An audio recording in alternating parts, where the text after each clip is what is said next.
talk about in this video today are 10 ways that you can rescue an unproductive day. Number 1, schedule everything. If it's not on your calendar, don't do it.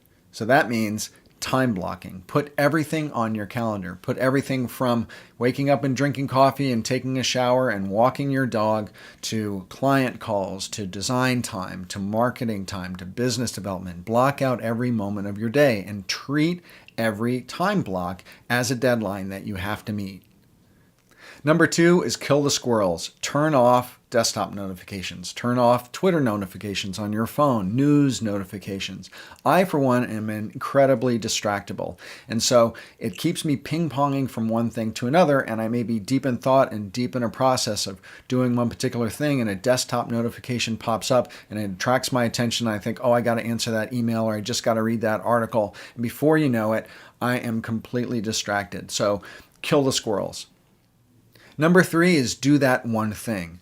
Do that thing that if you made just a little bit of progress on it and did nothing else during the day, that you would feel like you made some progress that day.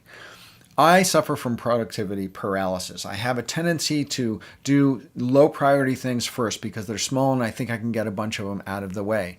But what ends up happening is that I deprioritize that most important thing, and it ends up happening at the end of the day when I'm really tired or not at all. So prioritize that one thing, and it's generally the thing that you don't want to do the most, or you mostly want to procrastinate about. And I do that thing first before I look at email, before I do anything else.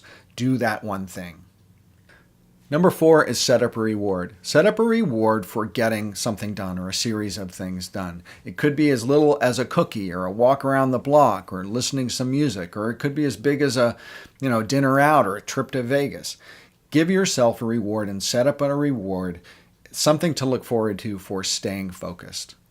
Number 5 is an easy one. Make plans. Make plans at the end of the day to go do something, because then you have to make sure that you're going to be ready and you're going to be done with what you're doing so you can go do that thing that you planned. It sounds really simple, and it is. Just make a plan to do something, and it forces you to stay more focused. Number 6 is take breaks, and you have to schedule those breaks on your calendar. It's proven that the top 10% of performers take 15-minute breaks after every hour.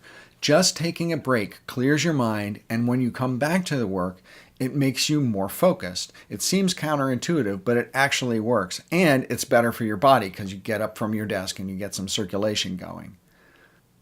Number 7 is do something unrelated to your to-do list. If you're doing a lot of designing, you may want to do a crossword puzzle or do some reading. If you're working with a lot of numbers or words, you may want to do some image research or look at a photography book.